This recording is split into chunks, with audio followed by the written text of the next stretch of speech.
On the frozen weekend of the 5th of December 1936, a nerve-shredded King Edward VIII made a secret telephone call from his office in Buckingham Palace.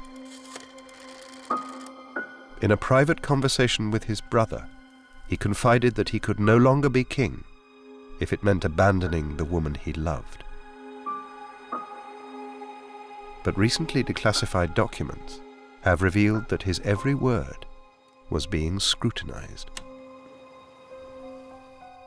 The idea of tapping the royal family is so sensitive and so inherently controversial. This is dangerous territory. This could be explosive. This is the secret story behind the events that stunned a nation 80 years ago. I have found it impossible to discharge my duties as king. A king suspected of Nazi sympathies. His scandalous love affair with an American divorcee. An establishment hell-bent on stopping him. And a top-secret surveillance operation against the king, the full details of which are only now being uncovered.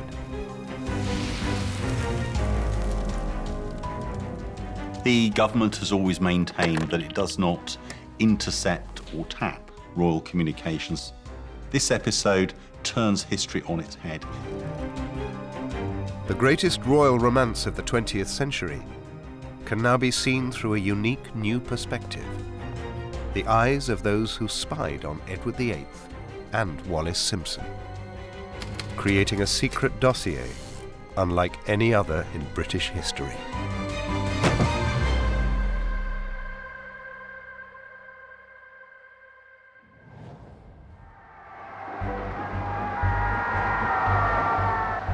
(1935), King George V's Silver Jubilee.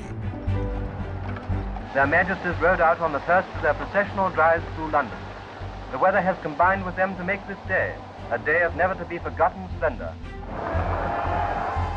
Every available vantage point is utilized by onlookers, with their Majesties proceeding back to Buckingham Palace with the happiest memories of South London's outspoken loyalty.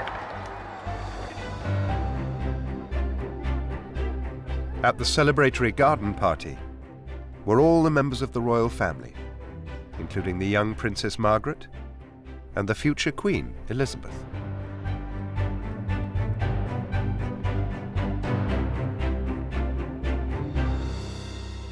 Unseen in the crowd were shadowy figures with one target in mind: the heir to the throne, Edward, Prince of Wales. Their activities would climax in perhaps the most controversial surveillance operation in British history.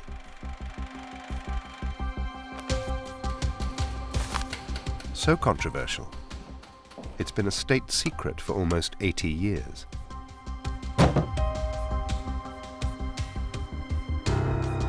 Only now, with documents unearthed here at the National Archives at Kew in London, are its full details being analysed by the intelligence historians Dr. Rory Cormack and Professor Richard Aldrich.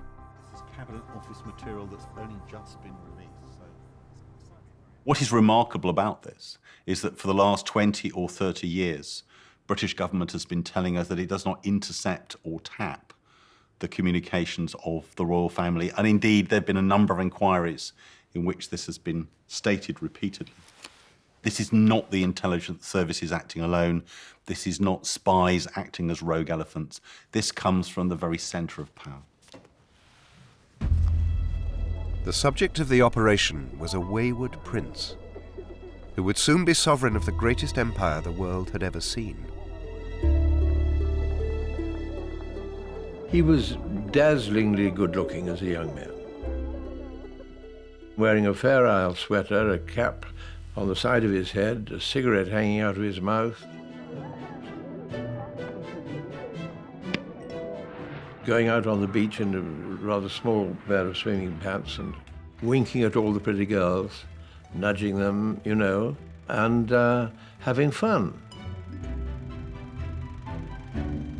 Edward's lifestyle did not sit well with his royal duties. Edward couldn't keep to a time schedule. Punctuality was not something that he thought mattered, so on one famous occasion when he was meant to be reporting for duty early in the morning, he was still in bed with the wife of a local official. He didn't think that that mattered.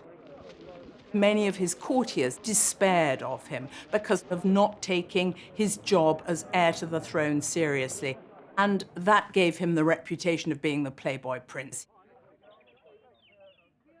It infuriated King George V. He was entirely infected by what he called the worst American habits. Drinking cocktails and going to nightclubs and all those sort of things. There were rumours which reached my ears that the Prince of Wales was living a funny sort of life, involved in lots of women. I remember asking my father, what's it all about? And he said, yes, things aren't quite right, I'm afraid. Then, in New Year 1935, a bombshell hit Buckingham Palace. George V received word from his courtiers that Edward had given a mysterious woman £110,000 in jewels, worth $7 million today. The king smelt blackmail. Acting on the king's concerns, Prime Minister Stanley Baldwin's government decided on an unprecedented move to gather information on Edward and his new secret lady friend. The special branch was contacted about this most delicate of inquiries. The head of the Metropolitan Police, Sir Philip Game, wanted somebody who could treat it with the utmost discretion, which this incredibly sensitive operation required. So they went to their rising star, Canning.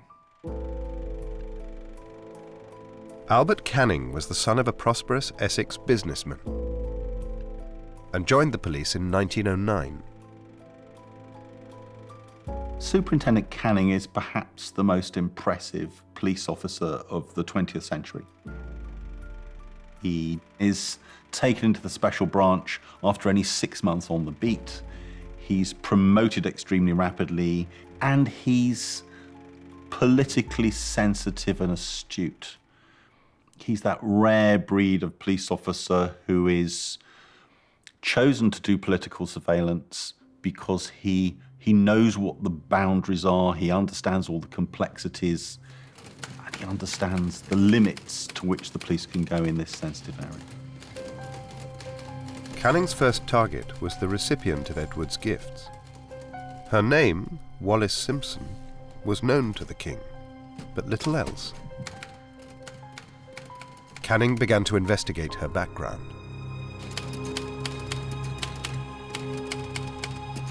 The woman now residing at 5 Bryanston Court, W1, as Mrs. Simpson, was born at Monterey, Pennsylvania, on the 19th of June, 1896. Her maiden name was Wallis Warfield. She was married at the Register Office, Chelsea, on the 21st of 7th, 1928, to Ernest Aldrich Simpson. She then described herself as the former wife of Earl Winfield Spencer, from whom she obtained a divorce. There is no record in London of divorce, and if it is possible that these people are really divorced, the decrees may have been obtained in America. Wallis was not only divorced and on her second marriage, she also had a frustratingly murky past.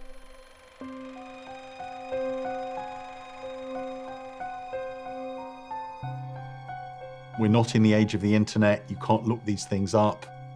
These things are done in local towns across England, across the United States. It's actually very difficult to investigate the background of someone who has lived in London, has lived in New York, perhaps has lived in Shanghai. Canning's surveillance soon shifted to Wallis's husband, Ernest. On the surface, he was the picture of respectability.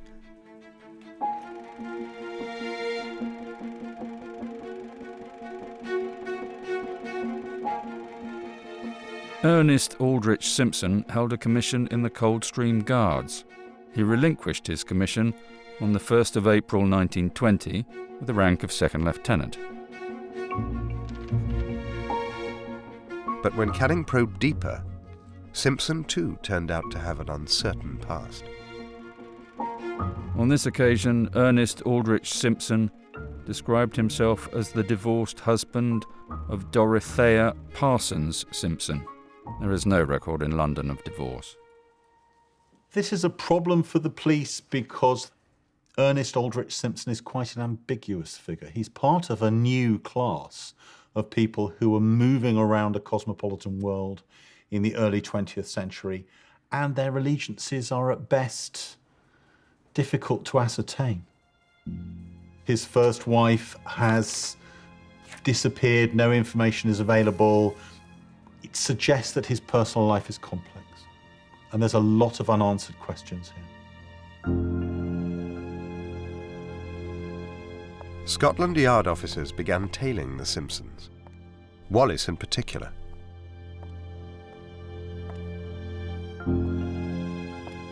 They were sending us reports on what she was doing, where she was going, with whom she was meeting, and this was then going back to Canning, which he could then report in turn back to his boss and to Baldwin. They recorded how she looked, what she wore. She is reputed to be very attractive and to spend lavishly on dress and entertainment. Where she'd lived. Number 5 Bryanston Court is in a block of high-class flats, and the annual rental is said to be about £600.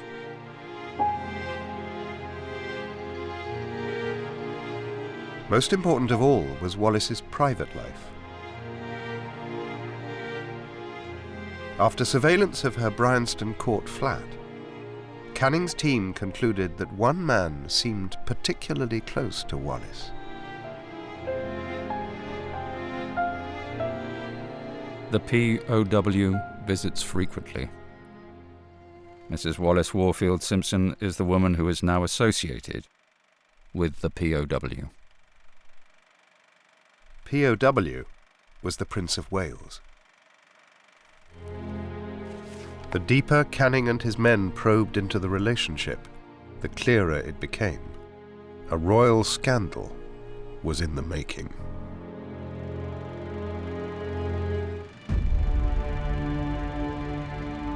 In 1935, the secret affair between Wallis Simpson and the Prince of Wales brought increasing concern in royal circles.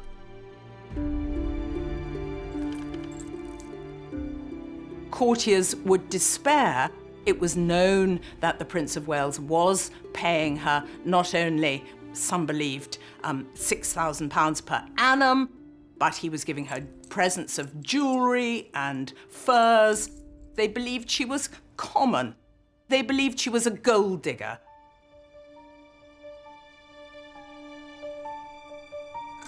Documents uncovered at the British National Archives reveal that as detectives found out what was going on between Wallis and the Prince of Wales, their fears mounted. Special branch are interested in the minutiae of the personal relationship between Wallis Simpson and the Prince of Wales. They're interested in the power relationship. And they're also interested in the most minute details of their everyday lives. They're putting in really detailed surveillance. Almost the kind of surveillance that you would do on an enemy spy. On a covert surveillance in Kensington, the man leading the operation, Superintendent Albert Canning, began to realise Wallis's hold over the Prince.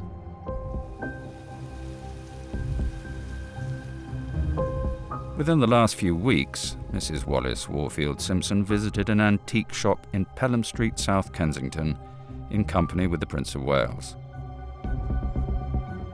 Conversation showed that they were on very affectionate terms and addressed each other as darling. A number of purchases were made and orders given for the goods to be sent to York House.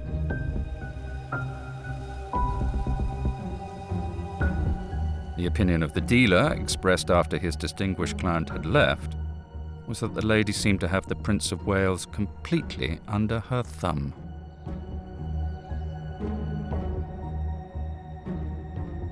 It shows the amount of effort that's been put into these inquiries. It's not just trace surveillance, it's not just following people around to see what they're doing. It's then interviewing people after the fact to try and detect much more subtle things, the dynamics of the relationship, the power, money. This is in-depth surveillance. The snooping into Wallis's past began to reveal a pattern of behaviour that detectives found increasingly worrying. Mrs. Wallis Warfield Simpson lived at 29 St James Street and at 7 Park Place. As Mrs. Earl Spencer, she was regarded as a person very fond of the company of men and to have had many affairs. She was with different men at these addresses.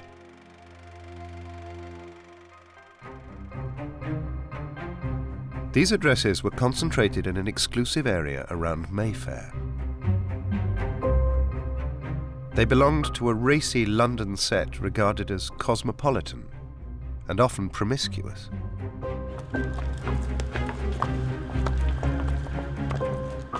These party-loving aristocrats lived close to the Simpsons' Bryanston Court address and only a stone's throw from Buckingham Palace.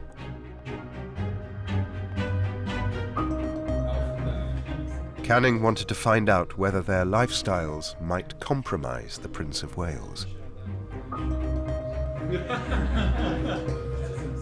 Among other persons visiting the flat 7 Grosvenor Square early this year is Lady Emerald Cunard. Lady Emerald Cunard uses a Rolls-Royce, car registration number YR9819, which formerly belonged to the Prince of Wales. She is the mother of the notorious Nancy Cunard, who is very partial to coloured men and who created a sensation a few years ago by taking up residence in the Negro quarter of New York. There's one really important thing to remember here, and that is that the words top secret do not necessarily mean reliable, accurate, and true. Was Nancy Cunard really leading a wayward lifestyle and consorting with African Americans? Or, as what's not mentioned in the report, was she a tireless campaigner on behalf of African Americans who were living in an era of racism and segregation? Superintendent Canning's greatest priority, however, remained Ernest and Wallis Simpson. He believed they were using the Prince of Wales.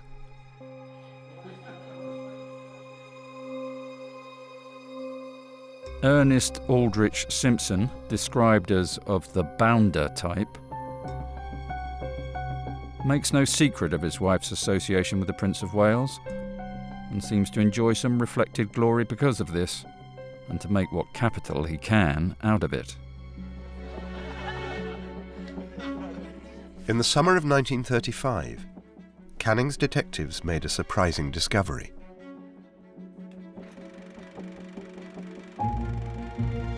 Although she now spends a great deal of time with the Prince of Wales, it is said that she has another secret lover who is kept by her.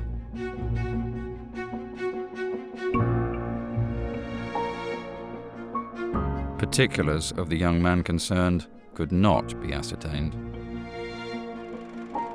The question of the identity of Wallis's second lover became all-consuming. There was one particularly bizarre rumour. It was said that Hitler's ambassador to London, Count Joachim von Ribbentrop, was a regular guest at Bryanston Court, and that he showered Wallis with gifts.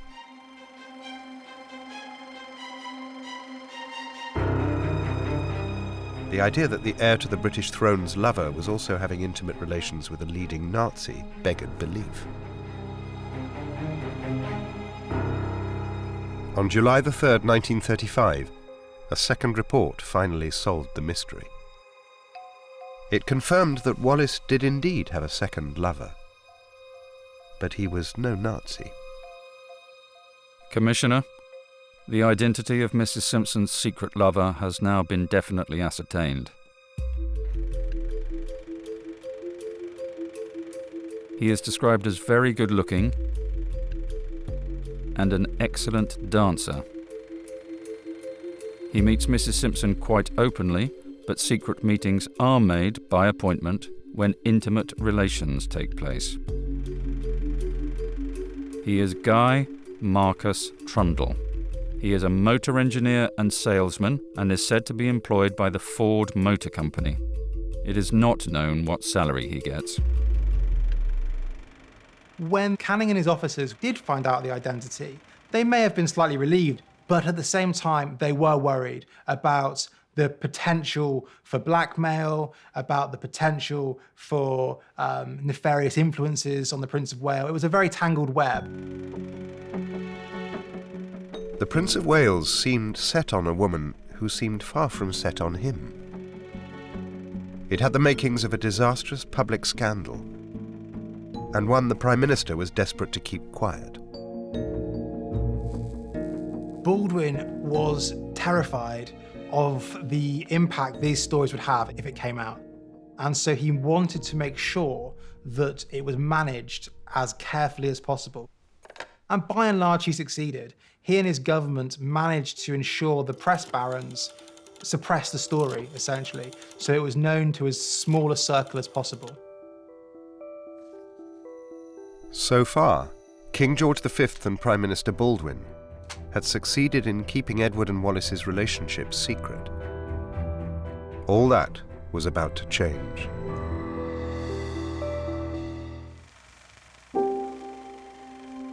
On January the 20th, 1936, George V died at Sandringham. The playboy prince was now King Emperor and broadcast to the nation.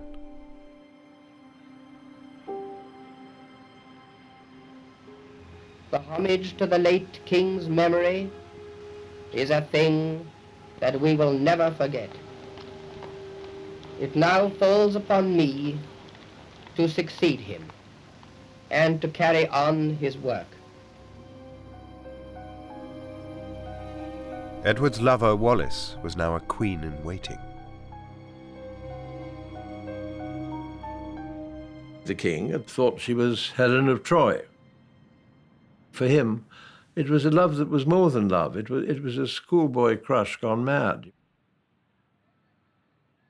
Edward's relationship with Wallis had been under special branch surveillance for almost a year. Now the stakes were raised. The death of George V means that this is no longer a surveillance operation conducted with the knowledge of the king against the Prince of Wales. This is now a surveillance operation authorised by 10 Downing Street, authorised by the Prime Minister against the ruling monarch. The death of George V ramped up the surveillance operation yet again. It became that much more serious. Edward lacked his father's influence trying to rein him in, and he began more overtly dining and lunching with Wallis, taking her on holiday. Edward's lack of discretion allowed Superintendent Albert Canning's surveillance to get closer. In June 1936, Canning filed this report by one of his team, Inspector Evans. On the 1st of June last, Mrs. Simpson left Folkestone for Boulogne. The Special Branch officer at Folkestone had previously received a telephone message direct from Inspector Evans at Buckingham Palace, notifying the journey and asking for assistance. The assistance was given, but as much to gather intelligence on Mrs. Simpson as to ensure her safety. The Special Branch detective's report continued. Remarks by railway and shipping officials overheard by the Special Branch officer at Folkestone indicated that the association of Mrs. Simpson with the King was well known there.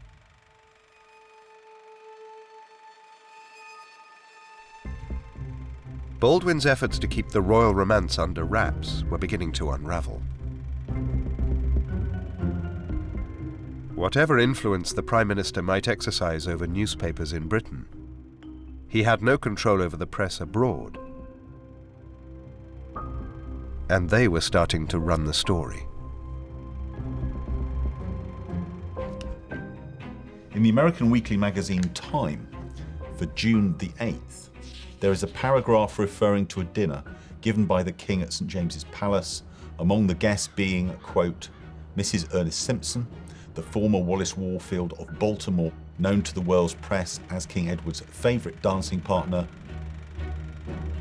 It is rumoured that efforts are being made to get Mr. Ernest Simpson a post in the diplomatic service. China has been mentioned in this respect.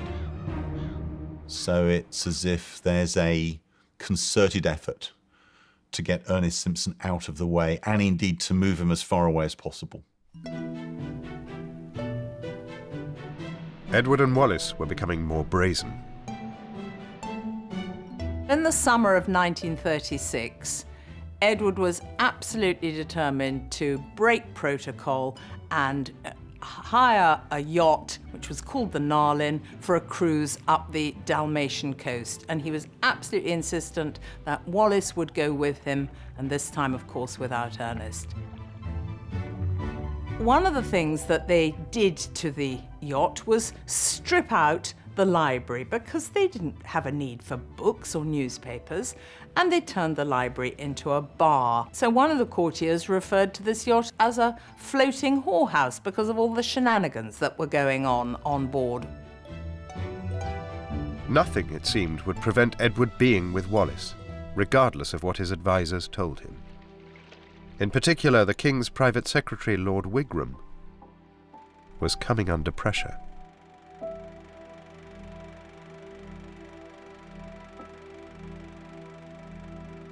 It was certainly the unhappiest time that my father ever served a monarch. He was miserable in that first 6 months, and the King, undoubtedly, was beastly to him. After the event, Baldwin's most trusted adviser, Sir Horace Wilson, wrote a report describing the atmosphere inside Buckingham Palace. Lord Wigram himself became increasingly unhappy.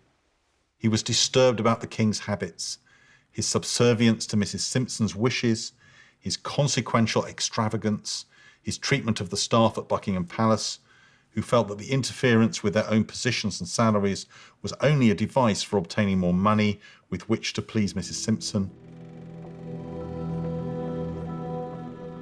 Wigram's greatest concern was security.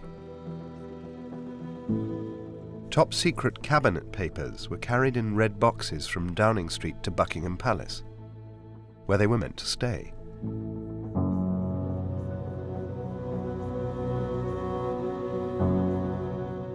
But Edward was taking them to his country residence, Fort Belvedere, where he held informal court with his Mayfair set. Baldwin was very, very worried indeed, the fact that the red box, with all the information for the sovereign inside, finds its way to Fort Belvedere.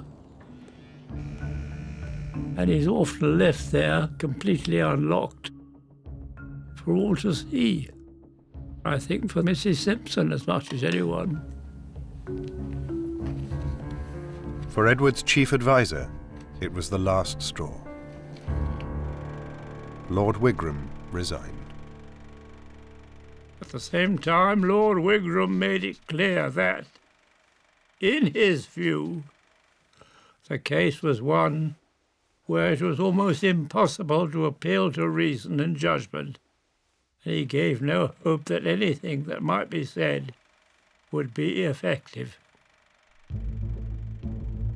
In the 18 months leading up to Wigram's resignation, Special Branch had also begun to raise worrying questions, not just about Edward's personal judgment, but his political sympathies too.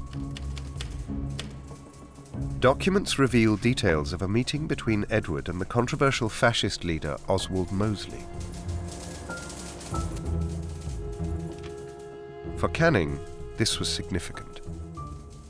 For years, he had asked for more funds to tackle violence perpetrated by Britain's fascist blackshirts.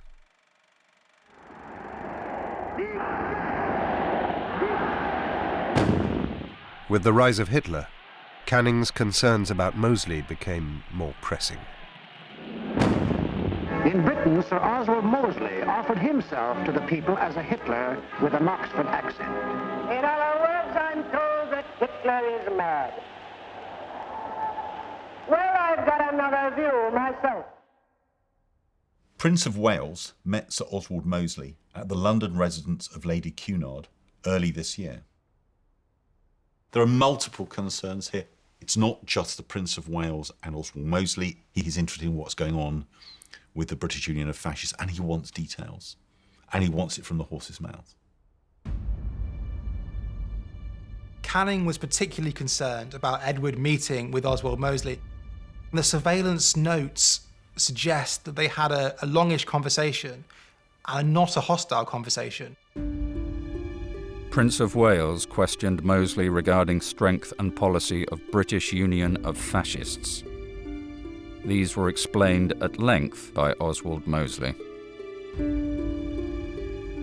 On the 4th of October 1936, Oswald Mosley's blackshirts marched through Cable Street in London's Jewish East End. The demonstration erupted into rioting as the residents fought back at what they saw as an act of provocation.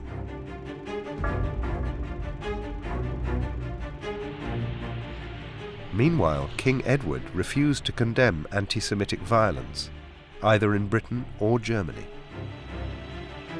He made no disguise of his admiration for Hitler.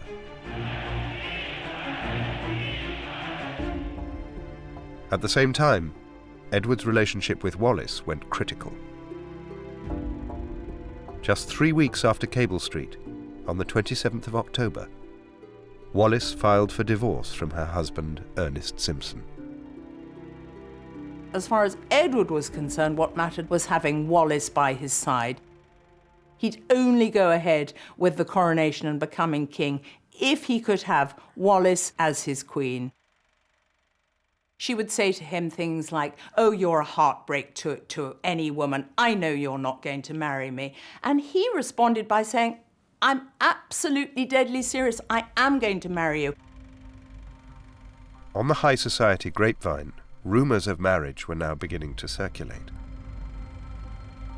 Behind the scenes, Mosley, the Blackshirts, a group of far-right MPs, and papers including the Mail and the Express were preparing to throw their weight behind the king. They would soon be known as the King's Party.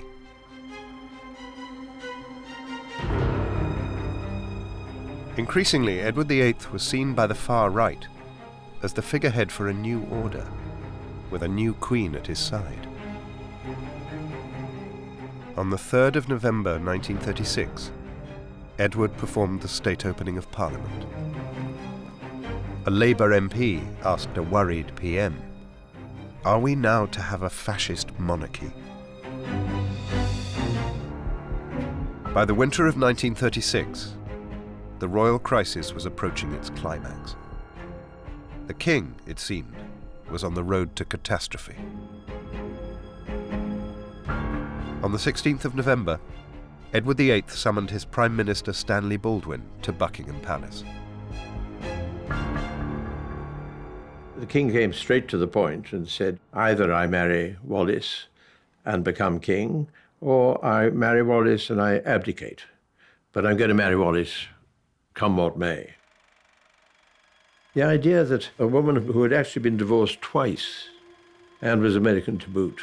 She should be Queen of England was unthinkable. For Baldwin, Edward's determination to marry Wallis could have only one outcome. The king would have to abdicate. The issue now was managing the shock lying in wait for the British nation and empire.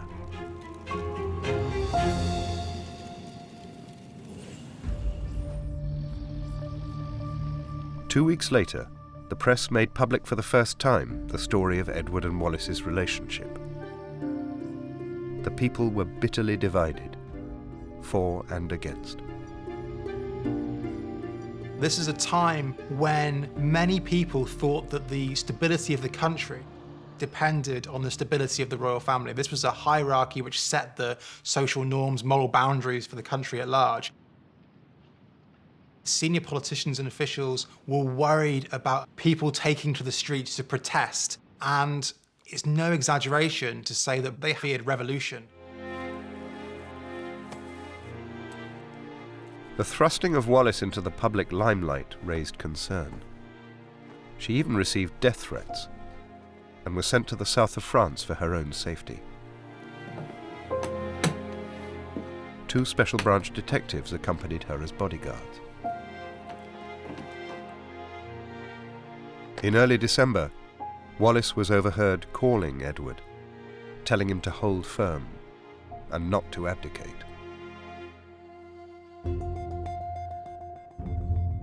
Some feared that Edward might dismiss the government and launch a right-wing takeover. Baldwin needed every shred of intelligence possible to outmaneuver the king. And in the first week of December, he took an unprecedented step. Going over the heads of the Scotland Yard operation, he went direct to British intelligence. The head of MI5, Sir Vernon Kell, was summoned to Downing Street and asked to open a case against Wallis and the king.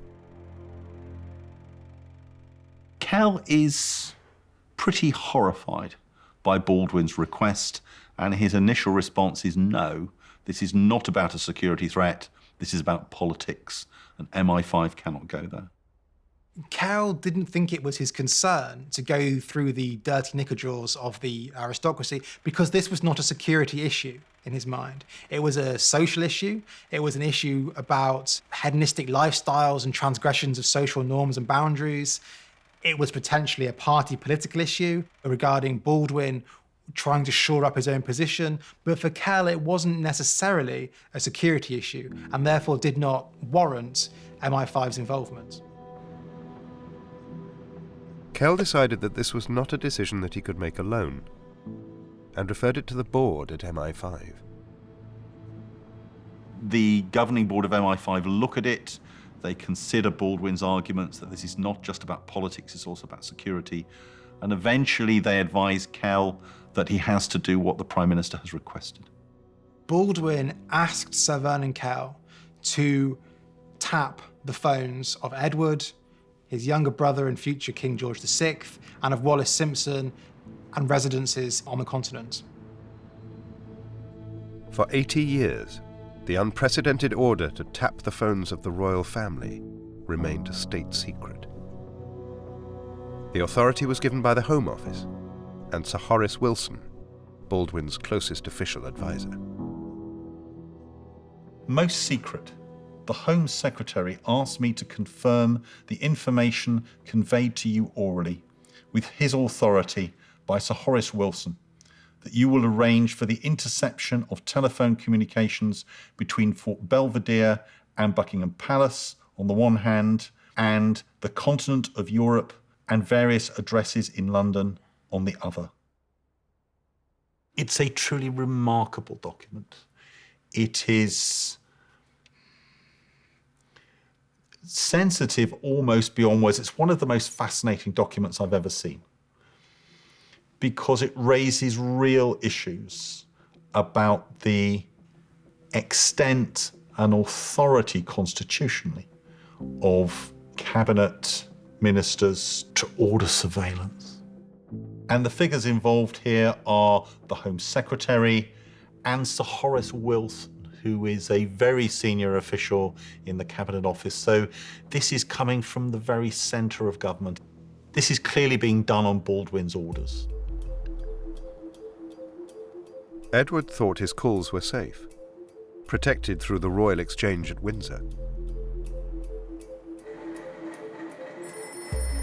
But MI5's boss put his finest recruit on the job. When Kell is given this unusual request, obviously it's of the highest sensitivity, and he needs to turn to an officer who's not only competent, but someone he trusts personally. So he turns to one of MI5's most distinguished officers, Tar Robertson. I think Sir Vernon saw something in my father, that he was obviously a very good judge of character, actually, which you'd have to be in that sort of job. And he obviously saw something in my father that he knew he could trust. Tar was told by Vernon Kell that he had to go to the nearest junction box to Buckingham Palace to listen in to any conversations going in and out. On the weekend of the 5th of December, Tar Robertson entered Green Park in the dead of night.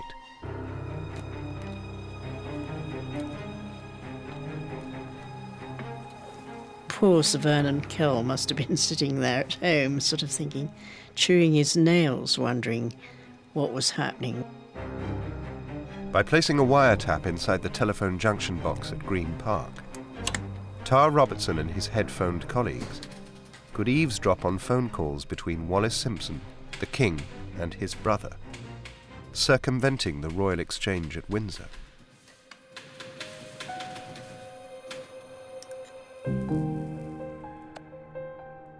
In a conversation between Edward and the future George VI, he picked up some earth-shattering news.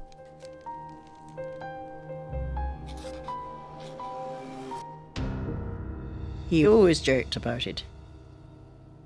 He was the first person to hear that the king was going to abdicate and hand over to his brother George.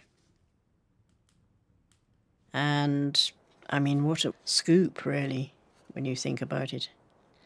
Sort of news anybody would love to pick up. He was cock-a-hoop about it, I think. Edward finally accepted the inevitable. He could not be king with Wallis at his side. He signed his abdication papers at Fort Belvedere, handing over the crown to George VI.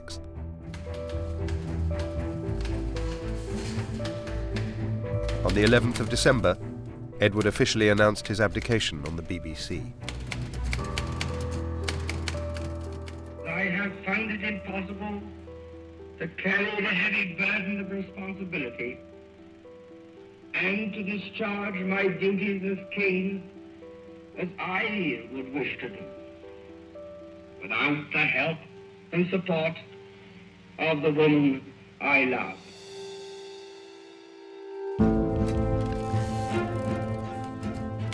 The first phase of a decade-long state surveillance operation against royalty was drawing to a close.